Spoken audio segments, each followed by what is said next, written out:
Благодаря этому они стали не просто украшениями, а оберегами от злых духов.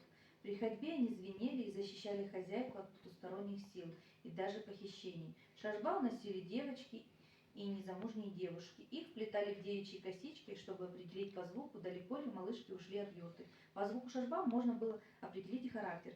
Так громкий перезвон свидетельствовал, что девочка энергичная и норовистая. Если украшения позвякивали едва слышно, это говорило о покладистом характере девушки.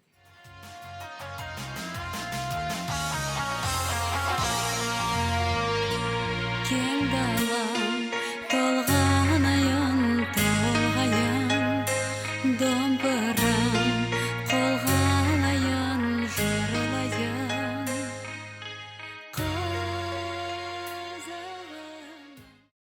Мы делали шашбал с мамой, и я хочу научить мою подругу Тасю. У нас есть бусины и фольга, и мы сегодня будем делать Тасе украшения. Мы будем в фольгу скатывать шарики.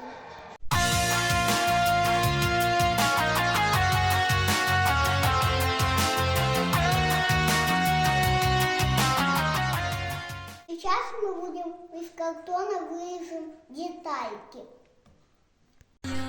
Жырлайын